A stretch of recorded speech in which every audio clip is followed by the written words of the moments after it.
de l'évangile de Jésus-Christ selon saint Marc. En ce temps-là, Jésus disait à ses disciples : « Prenez garde, restez éveillés, car vous ne savez pas quand ce sera le moment. » C'est comme un homme parti en voyage. En quittant sa maison, il a donné tout pouvoir à ses serviteurs, fixé à chacun son travail et demandé au portier de veiller. Veillez donc, car vous ne savez pas quand vient le maître de maison. Le soir ou à minuit, au chant du coq ou le matin. S'il arrive à l'improviste, il ne faudrait pas qu'il vous trouve endormi. Ce que je vous dis là, je le dis à tous. Veillez. Acclamons la parole de Dieu. Louange à toi, Seigneur Jésus. Frères et sœurs, ce dimanche, nous entrons dans une nouvelle année liturgique.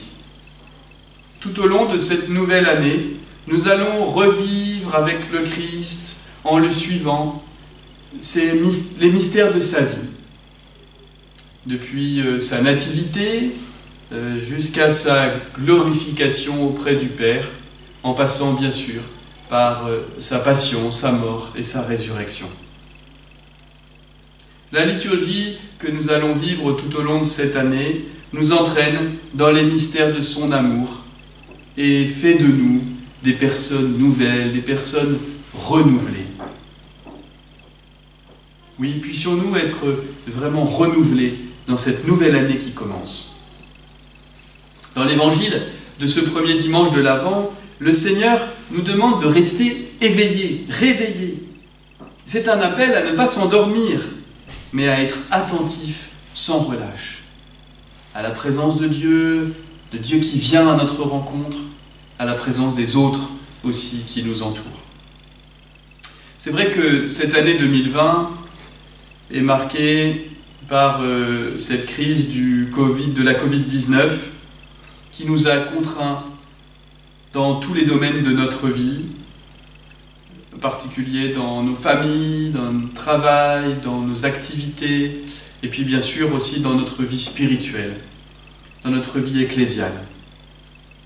L'appel de Jésus à rester éveillé est d'autant plus urgent. Je voudrais vous dire au cours de cette homélie 3 choses. Le manque, la supplication, l'action de grâce. Oui, nous avons ressenti un vrai manque cette année. Manque de messes, manque de belles célébrations, manque de grandes rencontres joyeuses, de rencontres aussi fraternelles, communautaires, familiales, peut-être certains manquent de travail, manque d'argent, que de manque. Le manque, frères et sœurs, est toujours une souffrance. Et nous devons être attentifs les uns aux autres, à la souffrance des uns et des autres. Mais ce manque peut devenir aussi une attente fervente, active, de la venue du Sauveur et de ses bienfaits. Ce manque, nous ne l'avons pas souhaité, bien sûr, mais il peut nous apprendre à désirer plus vivement de vivre du Christ en communion avec nos frères et sœurs, avec une attention renouvelée pour nos frères et sœurs, particulièrement ceux qui sont dans la difficulté. Oui, ce manque nous sort d'une attitude spirituelle qui serait une sorte de léthargie sous prétexte d'attente ou sous prétexte d'habitude. Nous sommes meurtris par ce manque qui nous sort de notre habitude pour être davantage, je l'espère. Et c'est le sens de cet Avent, de cette recommandation de Jésus. Restez éveillés, soyez attentifs, prenez garde. Il s'agit donc d'une attente active, d'un désir ardent à cultiver en nous. Deuxième chose, la supplication. Au cours du temps de l'Avent, nous avons l'habitude de demander. il y a cette très belle demande qui est dans la première lecture de ce dimanche dans le livre d'Isaïe, qui dit ceci. « Ah, si tu déchirais les cieux et si tu descendais, les montagnes seraient ébranlées devant ta face. Voici que tu es descendu, dit Isaïe, les montagnes furent ébranlées. » L'Avent est propice pour cette prière.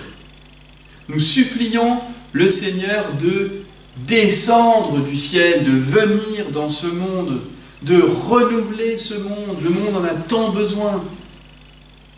Et il faut le demander afin de le désirer davantage. Ah, si tu déchirais les cieux, si tu descendais, Seigneur, le monde serait transformé, les montagnes seraient ébranlées. Autrement dit, tous les obstacles qui nous paraissent insurmontables, infranchissables, seront surmontés avec ta grâce, seront ébranlés, ces obstacles. Alors oui, pendant ce temps de l'Avent, renouvelons notre manière de prier, de supplier. Ah, si tu déchirais les cieux, Seigneur, et si tu descendais, les montagnes seraient ébranlées devant ta face, et voici que tu es descendu.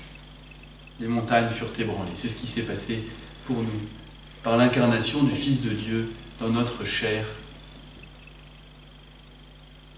Troisième chose, l'action de grâce. Le même Isaïe dit ceci au Seigneur dans sa prière, « Tu viens rencontrer celui qui pratique avec joie la justice, qui se souvient de toi en suivant tes chemins.